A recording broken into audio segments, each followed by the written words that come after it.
Muy bien, pues ha sido un placer compartir con vosotros estos días.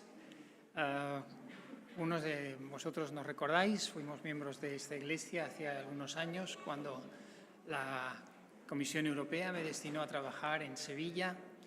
Más tarde regresamos a Luxemburgo, donde ahora viven mis 3 hijos. Pero bueno, desde el año pasado, por causa de la jubilación, mi esposa y yo tenemos más libertad para viajar, para pasar más tiempo en España, y este es el motivo por el cual pues, tenemos la libertad y el gozo y la alegría de volver a veros y compartir con vosotros la fe que nos es común. La historia que os traigo esta mañana empezó una tarde de verano en la que yo estaba en mi jardín regando. Estaba regando el césped, estaba un poco seco. Y mientras regaba el césped oí un ruido muy raro a mis espaldas y vi en el cielo un platillo volante dando vueltas. Y el platillo volante dando vueltas, se paró allí, en mi jardín. Y me acerqué, se abrió una portezuela y del platillo salió un andromenio. Ya sabéis quiénes son los andromenios, ¿verdad? Claro que sí, son los habitantes del planeta Andrómeda. Nos saludamos, yo hablo muchos idiomas y el andromenio es uno de ellos. Y le dije al andromenio, ¿qué tal? ¿Qué te trae por aquí? Y me dice, pues mira, soy estudiante universitario, estoy haciendo una tesis doctoral acerca del significado de la vida.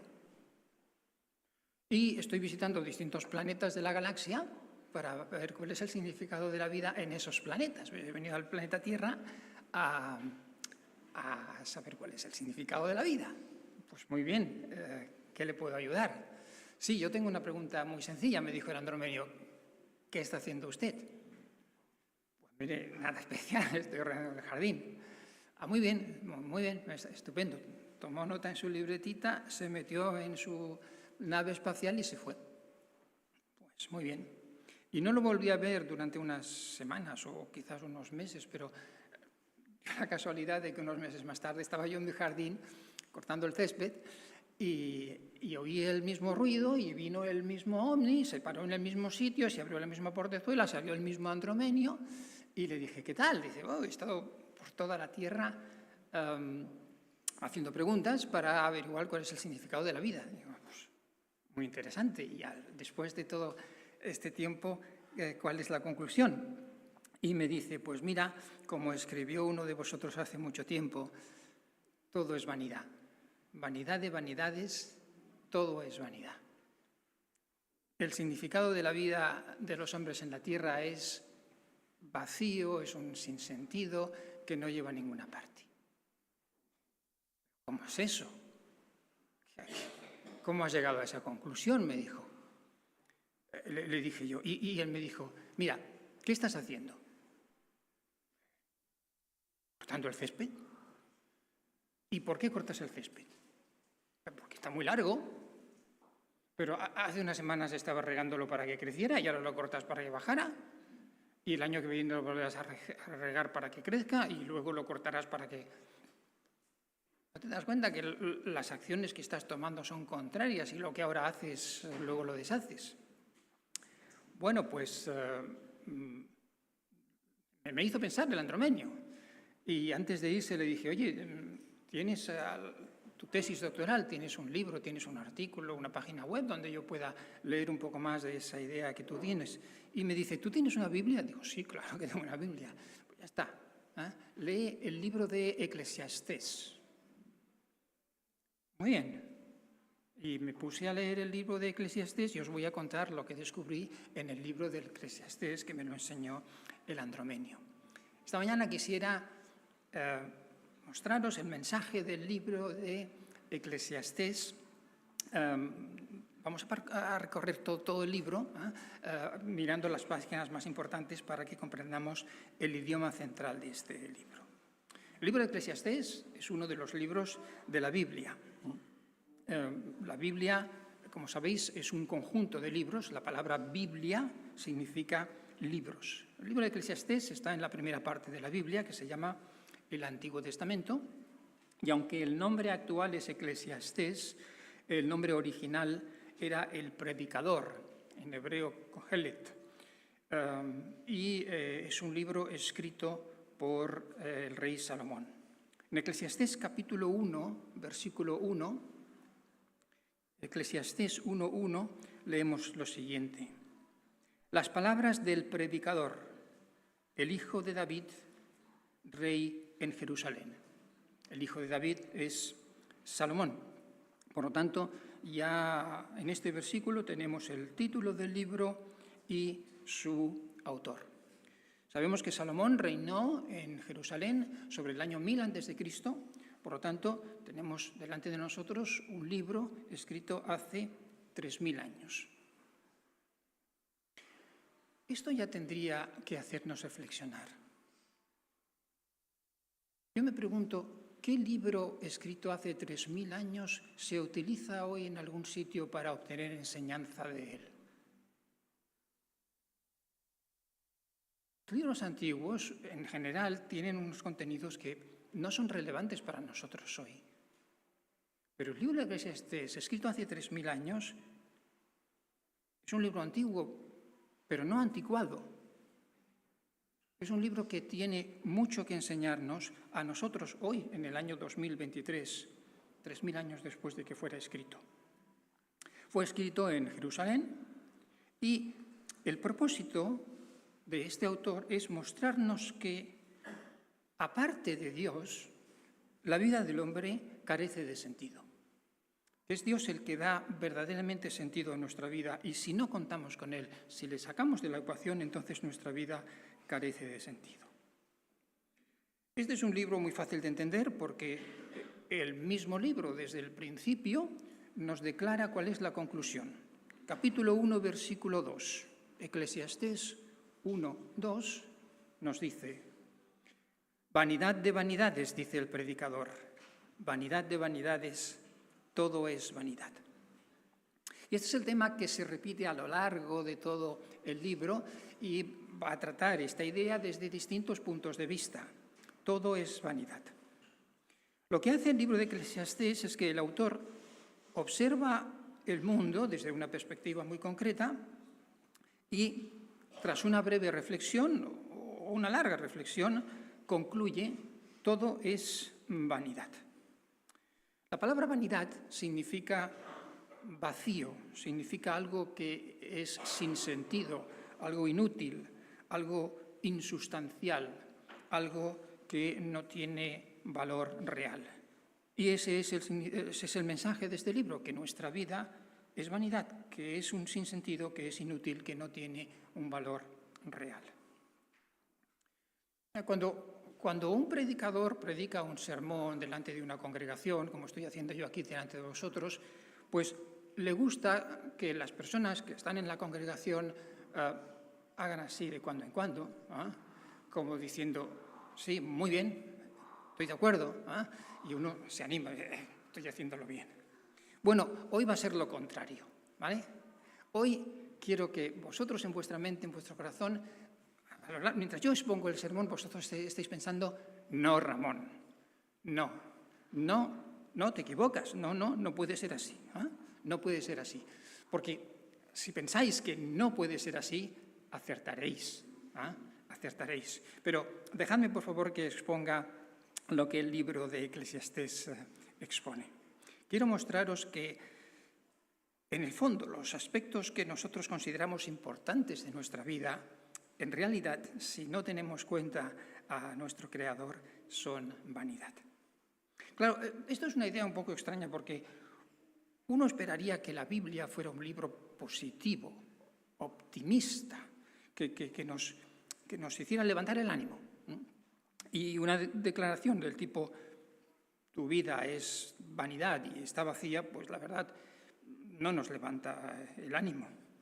Pero es que tenemos que tener en cuenta que el libro de Eclesiastés no es un cuento de hadas, es un análisis de la realidad. Es un conjunto de declaraciones serias sobre nuestra vida y su significado. El predicador, el autor de este libro, quiere convencernos de que la vida no tiene sentido. O dicho de una forma más exacta, que la vida sin Dios no tiene sentido. Una forma de contextualizar, de traducir esto al día de hoy sería: si no existiera un Dios, la vida no tendría sentido. El predicador, el autor de este libro, analiza la realidad de la vida a través de una pregunta que la hace en el versículo 3, capítulo 1, versículo 3. Eclesiastés 1:3 dice así: ¿qué ventaja tiene el hombre en toda su obra que hace bajo el sol? Esta es la herramienta intelectual que le ayuda al predicador a analizar la vida. En los próximos minutos vamos a analizar varios aspectos de nuestra realidad y nos vamos a hacer esta pregunta: ¿qué ventaja tiene el hombre en toda su obra que hace bajo el sol? Dicho de otra forma, ¿cuál es el propósito final de tal o cual acción? ¿Qué avances se consiguen haciendo tal o cual cosa? ¿Vale realmente la pena? ¿Qué obtenemos al final? ¿Cuáles son las consecuencias a largo plazo? ¿Qué diferencia habría si hiciéramos o no hiciéramos lo que queremos o no queremos hacer? Pero fijaos que la pregunta dice así: ¿qué ventaja tiene el hombre en toda su obra que hace bajo el sol? Es muy importante esta expresión, que hace bajo el sol. Bajo el sol quiere decir las cosas que hacemos aquí en la tierra, no las que suceden en el cielo, sino las que hacemos en nuestra vida diaria sobre la superficie de la tierra. La pregunta, por tanto, es: ¿cuál es el propósito final aquí, abajo, en la tierra, de las cosas que hacemos en nuestra vida? ¿Qué progreso logramos aquí, abajo, en la tierra, debajo del sol? ¿Realmente vale la pena el esfuerzo que realizamos aquí, bajo el sol, en esta tierra? ¿Qué conseguimos con nuestro esfuerzo? ¿Qué obtendré al final de todo? ¿Cuál será el resultado final aquí, abajo, en la tierra? Y quiere mostraros que el resultado final será nulo. En primer lugar, el predicador empieza su reflexión mirando a la naturaleza y observa que la naturaleza se mueve en ciclos. Y en el versículo 1 vemos 3 ciclos. En el capítulo 1, versículo 5, capítulo 1, versículo 5, dice así: el sol sale y el sol se pone, a su lugar se apresura y de allí vuelve a salir. Este es el ciclo que podemos llamar este-oeste, y es una repetición sin fin. Salomón mira al sol y dice: ¿este tío está loco? ¿Cuál es el resultado final de todo el movimiento? Después de haber trabajado 24 horas, el sol está en la misma posición que estaba al principio.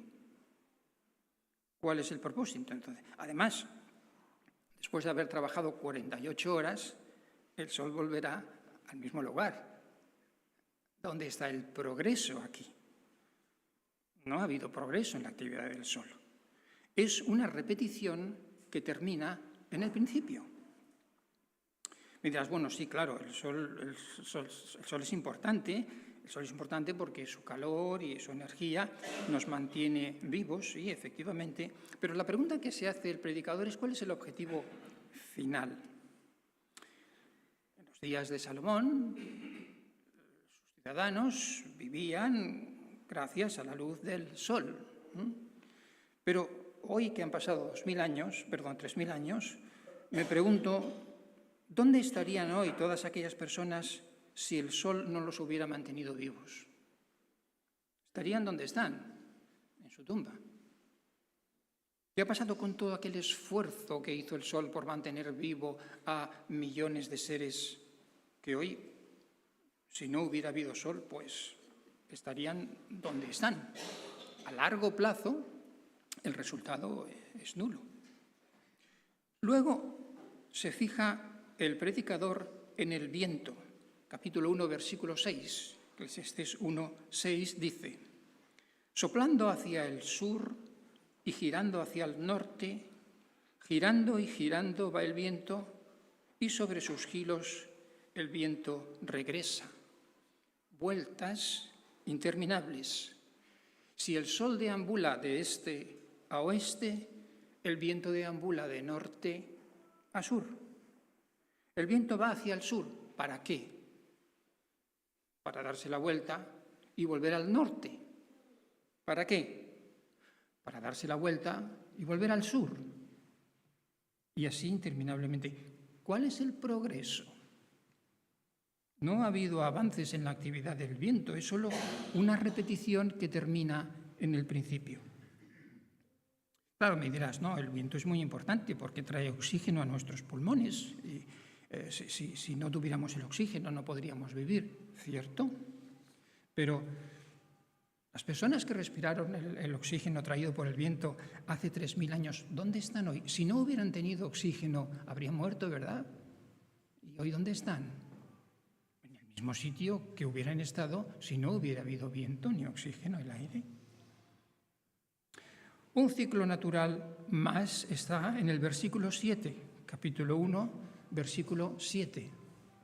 Dice el predicador: ya os he hablado del sol y del viento, ahora os voy a hablar de los ríos. Todos los ríos van hacia el mar, y el mar no se llena. Al lugar donde los ríos fluyen, allí vuelven a fluir. Vueltas y vueltas interminables.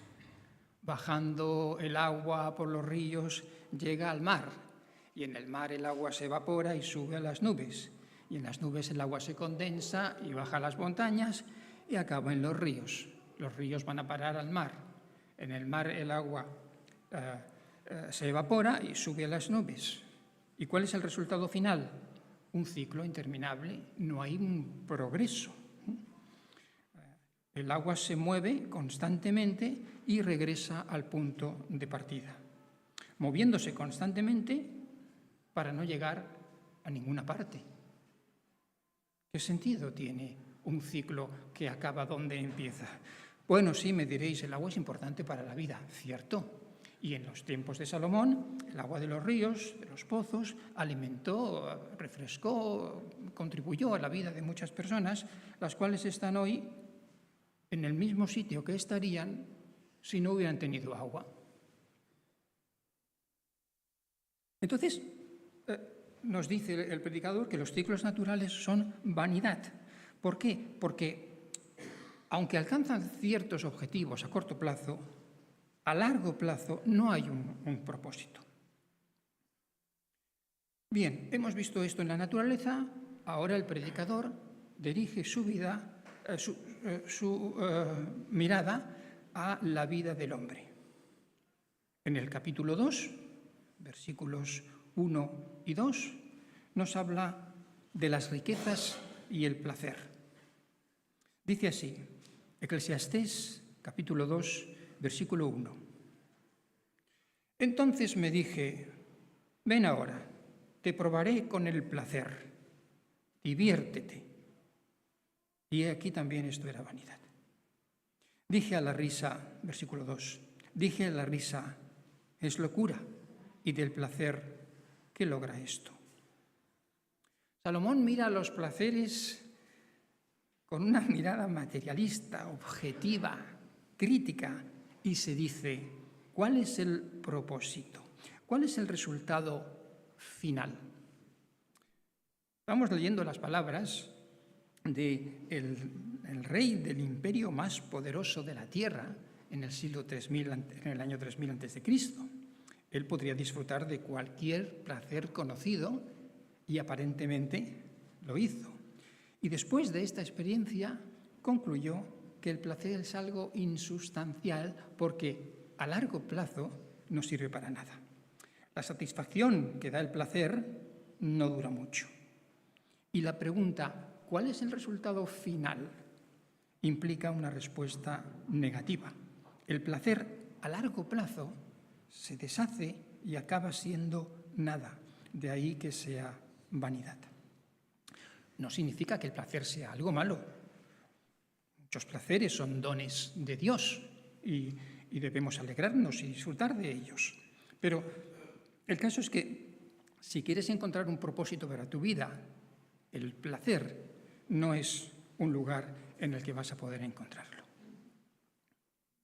A continuación, el predicador habla de las posesiones.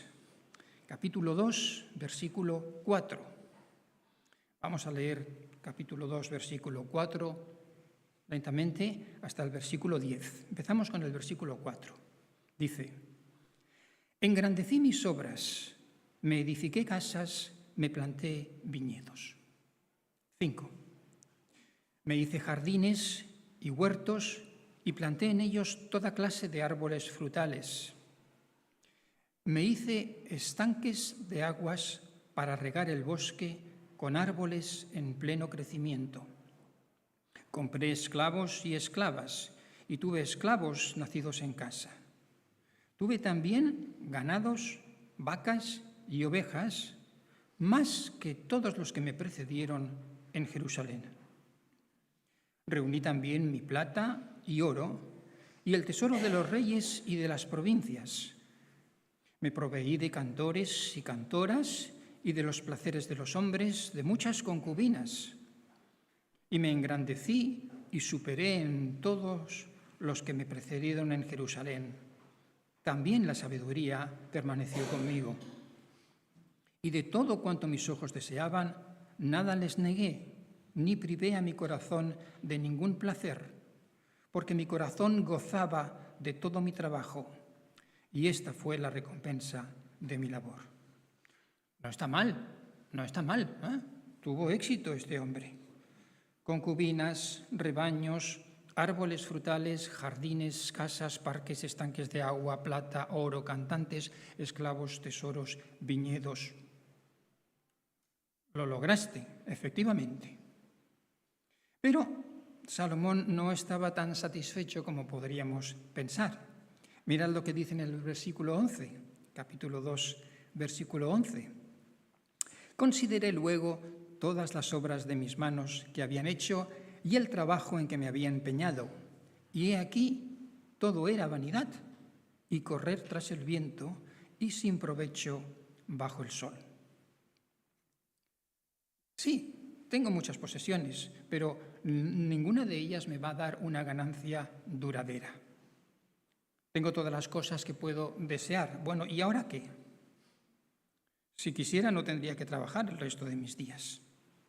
Pero mirándolo objetivamente, las posesiones materiales son vanidad, en el sentido de que no traen una satisfacción profunda, ni plena, ni duradera. Y el rey Salomón es la prueba. Si quieres buscar un sentido a la vida, no son las posesiones materiales el lugar en el que tienes que buscar. El placer y la riqueza son vanidad, porque no alcanzan ningún propósito a largo plazo. Una vez que ha hablado de las riquezas, Salomón empieza a considerar algo que también desean muchas personas, la sabiduría. Capítulo 2, versículo 12. Vamos a leer desde el 12 al 16. Capítulo 2, versículo 12 dice: Yo volví entonces a considerar la sabiduría, la locura y la insensatez, porque ¿qué hará el hombre que venga después del rey, sino lo que ya ha hecho el rey? Y yo vi que la sabiduría sobrepasa a la insensatez como la luz a las tinieblas. El sabio tiene ojos en su cabeza, mas el necio anda en tinieblas. Pero yo sé también que ambos corren la misma suerte. Entonces me dije, como la suerte del necio, así también será la mía. ¿Para qué, pues, me aprovecha haber sido tan sabio? Y me dije, también esto es vanidad. Porque no hay memoria duradera ni del sabio ni del necio, ya que todos serán olvidados en los días venideros, como mueren tanto el sabio como el necio. Bueno, Salomón reconoce que hay cierto beneficio en la sabiduría. El hombre sabio tiene los ojos en la cabeza y por eso dice, versículo 13, capítulo 2, versículo 13, dice: yo vi que la sabiduría sobrepasa la insensatez como la luz a las tinieblas. No es lo mismo ser sabio que ser insensato. Ciertamente, el hombre sensato y sabio tiene los ojos en la cabeza, es decir, que evita meterse en problemas, mientras que el necio camina en la oscuridad y se enfrentará a muchos problemas en su vida. Esto es verdad también en nuestra vida, es mejor la sabiduría que la insensatez. Lo dice así en el versículo 14, capítulo 2, versículo 14, el sabio tiene ojos en su cabeza, mas el necio anda en tinieblas. Pero, fijad cómo acaba este versículo 14, pero yo sé que es mejor ser sabio que necio, claro que sí, pero yo sé también que ambos corren la misma suerte. Por tanto, el resultado final de la vida del sabio y del necio es que ambos caerán en el olvido. No importa quién quieras que seas, lo que haces, el dinero que ganes, los idiomas que hables, tarde o pronto serás olvidado. A no ser que tu nombre sea Adolfo Hitler o Aristóteles, pero incluso en esos casos creemos que no estarían contentos de la forma como nosotros les recordamos hoy. ¿Queréis saber lo rápido que seréis olvidados? Me gustaría preguntaros si vosotros podéis recordar ahora mismo el nombre y los 2 apellidos de vuestros abuelos. Todos nosotros tenemos 4 abuelos, 2 abuelos y 2 abuelas, y pensad un momento, ¿puedo recordar el nombre y los 2 apellidos de mis abuelos? Muchos de ellos viven todavía. ¿Pero qué me decís de vuestros bisabuelos? Todos nosotros hemos tenido 8 bisabuelos. Y si hemos vivido una vida normal y ellos también, ellos estaban en vida en el momento de nuestro nacimiento. ¿Podéis recordar los nombres y los 2 apellidos de vuestros bisabuelos? ¿No? Si no recuerdas el nombre de tus bisabuelos, ¿cómo quieres que tus bisnietos se recuerden de tu nombre? Ni siquiera tu nombre será recordado por aquellos que nacerán, tus descendientes, que nacerán antes de tu muerte. Tú les verás nacer y ellos olvidarán completamente tu nombre. Bueno, francamente, yo no recuerdo el nombre de mis bisabuelos y duermo perfectamente por las noches. Eso significa que mis bisnietos se olvidarán completamente de mi nombre y dormirán perfectamente por la noche. En la época de mis bisabuelos, o quizás una generación antes, España libró 2 guerras. Una contra las Filipinas, otra con los Estados Unidos. Y en la iglesia de la que somos parte, mi esposa y yo, tenemos hermanos filipinos, de hecho mi nuera es filipina, y tenemos hermanos americanos. Y yo me pregunto, bueno, Dave no, porque no es un auténtico americano, pero si tuviéramos un hermano americano ahí, yo le diría, ¿sabes tú si nuestros bisabuelos se enfrentaron en el campo de batalla? A lo mejor sí. A lo mejor sí. ¿Y cuál es el resultado final de aquellas guerras? Si hoy compartimos la fraternidad de Cristo, tenemos buenas relaciones tanto con las Filipinas como con los Estados Unidos, ¿para qué sirvió aquella guerra? ¿Cuál fue el propósito? Francamente, nunca me he preocupado de si mis bisabuelos lucharon contra los bisabuelos de mis consuegros, es decir, de los padres de mi nuera. Pues no lo sé. Pero, ¿qué diferencia hay? Sus nombres, sus hechos han caído en el olvido. No es que los hayamos olvidado, es peor todavía. Es que no nos importa un pepino lo que hicieron o dónde están enterrados o los problemas que tuvieron en su vida. Los hemos olvidado. 3 generaciones y ya hemos caído en el olvido. Estos días atrás, alrededor del 1 de noviembre, mi esposa y yo hemos estado visitando la tumba de mi suegra y hemos visto algunos cementerios. Es muy instructivo pasear por un cementerio y leer lo que está escrito en las lápidas. Tus hijos nunca te olvidarán. Tus hijos y tus nietos nunca te olvidarán. Sí, ciertamente. Tus hijos, tus nietos no te olvidarán, quizás. Pero tus bisnietos, no hay ninguna lápida en la que digan tus bisnietos nunca te olvidarán. Y tus hijos no te olvidarán el día que mueran tus hijos. Se acabó tu memoria. Se acabó. Quedará una lápida en un nicho, en una tumba, y unos años después nadie sabrá quién es esa persona que nació tal año y murió tal año. No te engañes. Tarde o temprano serás olvidado. ¿Cuál será el resultado final de tu vida? Dentro de unos años, el mundo será como si tú no hubieras estado aquí. Exactamente igual que si tú no hubieras nacido. Exactamente igual que si tu vida no hubiera existido, porque nadie se acordará de ti y no quedará ninguna memoria a largo plazo. ¿Qué quedarán de las largas horas de trabajo? Nada. ¿Quién recordará tus dolores cuando te empezaron a salir los dientes? Nadie. Tus noches sin dormir, tus lágrimas, completamente olvidadas, como si jamás hubieran existido. No hay diferencia. Si vives como un sabio o como un necio, llegará un momento en que a nadie le importará un pepino tu persona, ni tu vida, ni tu existencia. Serás totalmente olvidado. No solo tú, sino todos tus logros desaparecerán. Será como si no hubieras existido.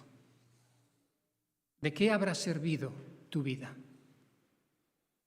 La sabiduría, nos dice el predicador, es vanidad, porque no alcanza ningún propósito a largo plazo. Seas sabio, seas necio, serás olvidado. A continuación, el predicador analiza el esfuerzo, el trabajo que hacemos los seres humanos en nuestra vida. Capítulo 2, versículo 18.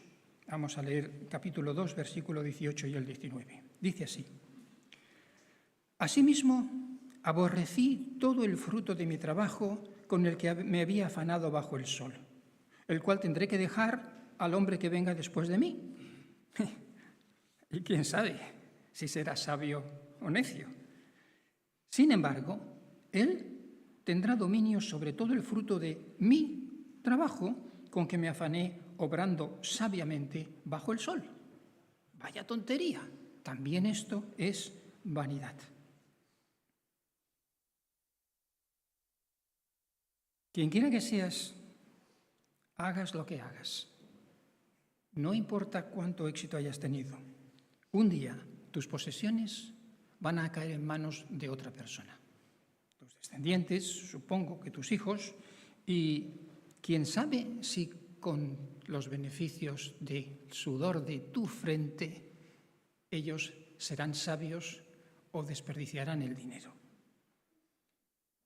No importa cuánto dinero ganes, el mismo día de tu muerte, alguien más tomará el control de tus posesiones. ¿Cuál será el beneficio que tú obtendrás de todo ese trabajo?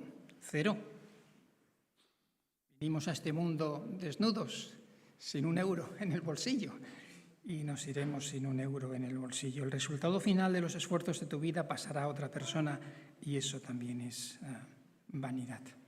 El trabajo no produce un valor permanente, porque al final deberás dar el fruto de tu trabajo a otra persona.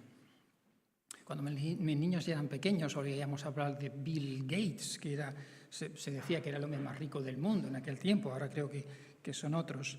Y mi hijo me preguntaba: papá, ¿quién es más rico, Bill Gates o tú?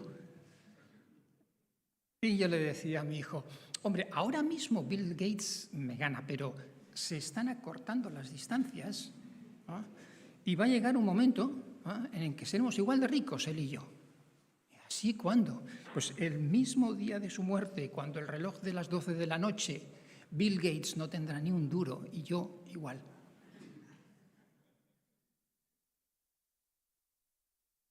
Bueno, hemos visto la sabiduría, hemos visto el trabajo, el esfuerzo. ¿Qué me decís del uso del tiempo, nuestro horario?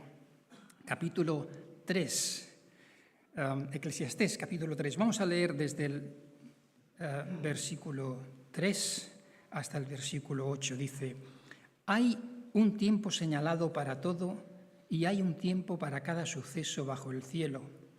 Tiempo de nacer y tiempo de morir. Tiempo de plantar y tiempo de arrancar lo plantado. Tiempo de matar y tiempo de curar. Tiempo de derribar y tiempo de edificar. Tiempo de llorar y tiempo de reír. Tiempo de lamentarse y tiempo de bailar. Tiempo de lanzar piedras y tiempo de recoger piedras. Tiempo de abrazar y tiempo de rechazar el abrazo. Tiempo de buscar y tiempo de dar por perdido. Tiempo de guardar y tiempo de desechar. Tiempo de rasgar y tiempo de coser. Tiempo de callar y tiempo de hablar. Tiempo de amar y tiempo de odiar. Tiempo de guerra y tiempo de paz. Solemos citar estos versículos cuando queremos decir que Dios nos ha ordenado un tiempo para cada una de las actividades de nuestra vida, lo cual es cierto, pero es que, además, la forma en la que está estructurado estos versículos subrayan la idea principal de la vanidad de nuestra vida, porque está citando cosas contrarias. Por ejemplo, vamos a ver el versículo 2. Capítulo 3, versículos, dice: tiempo de nacer y tiempo de morir. De modo que en el nacimiento se abre una época de nuestra vida en la cual cosas avanzan, crecemos, trabajamos, tenemos una familia, y todo eso se cierra con el tiempo de morir, se clausura, de forma que todo lo que hemos hecho al nacer lo deshacemos al tiempo de morir. Tenemos un tiempo de plantar y un tiempo de arrancar, de forma que al final pues, el campo queda como si estuviera antes de haber plantado. Son acciones contrarias. Tenemos un tiempo de hacer una cosa y luego dedicamos el tiempo y el esfuerzo a hacer lo contrario, de forma que al final las cosas están como al principio. Hay un tiempo para nacer y un tiempo para morir, hay un tiempo para regar el césped y un tiempo para cortarlo, de forma que no hay ningún progreso. Al final volvemos al punto de partida, como el sol, como el viento, como el agua.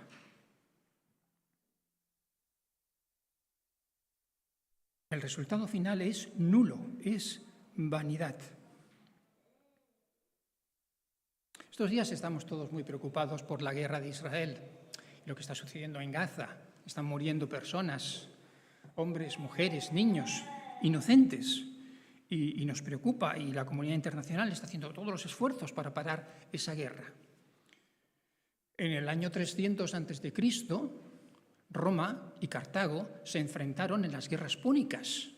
Murieron decenas de miles de hombres, mujeres y niños inocentes. ¿A quién le importa? ¿Os habéis entristecido por los niños que murieron en Cartago cuando los romanos tomaron la ciudad? No, pues 2.300 años, vete tú a saber dónde está esa gente, vete tú a saber lo que les pasó. Pues dentro de 2.300 años, si el Señor no ha venido antes, estaremos aquí y nos importará muy poco los niños que hayan muerto en Gaza. ¿Cuál será el resultado final de esta guerra? ¿Cuál ha sido el resultado final de las guerras pasadas? Si Roma y Cartago no se hubieran enfrentado en las guerras púnicas, nosotros estaríamos aquí tan contentos. Una cosa menos que estudiar en los libros de historia. No hubo un resultado final. Claro, tuvimos una guerra con los Estados Unidos, ¿y qué? Ahora somos igual de amigos que si no la hubiéramos tenido. Y otra guerra con Filipinas, ¿y qué? Ahora somos igual de amigos que si no las hubiéramos tenido. El tiempo y el esfuerzo que dedicamos a nuestras actividades no tienen un impacto a largo plazo. El tiempo hace que se olvide. Bueno, ¿qué podemos concluir de todo esto? Antes de dirigirnos a Dios para pedirle que dé sentido a nuestra vida, tenemos que darnos cuenta de que debajo del sol, en este mundo, la actividad, todas las actividades que hacemos, nuestros propósitos, si no tenemos a Dios en cuenta, no sirven para nada, son un sinsentido, son vanidad. Ahora, en este libro, en el capítulo 12, versículo 13, el predicador nos da la enseñanza final. Capítulo 12, versículo 13, dice así, Eclesiastés. La conclusión, cuando todo se ha oído, es esta. Teme a Dios y guarda sus mandamientos, porque esto concierne a toda persona. Versículo 14.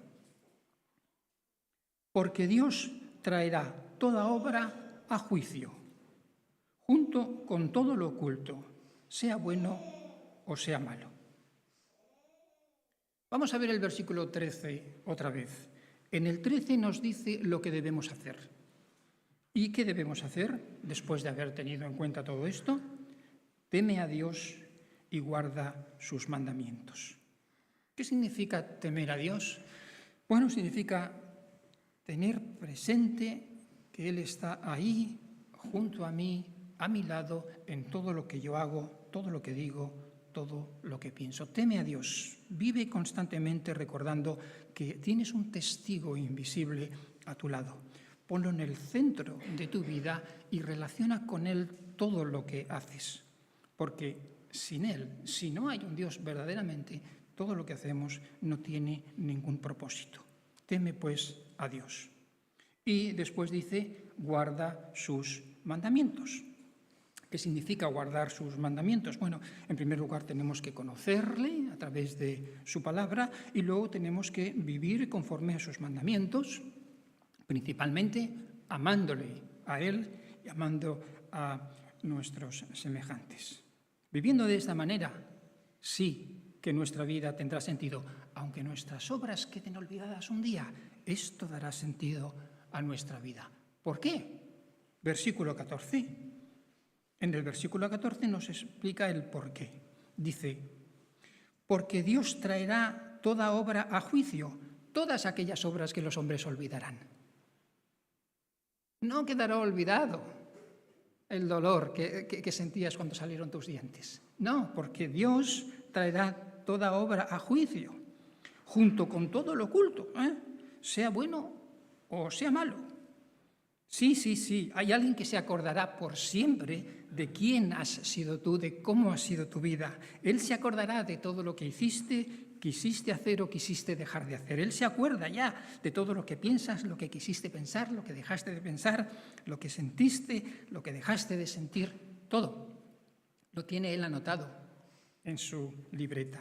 Dios traerá toda obra a juicio. Eso es lo que va a dar sentido a tu vida. Dios es el que da sentido al sinsentido, porque sin Él todo es vanidad. Él dará sentido a tu vida. Y yo te preguntaría, ¿es Él hoy el que da sentido a tu vida? Que Dios os bendiga.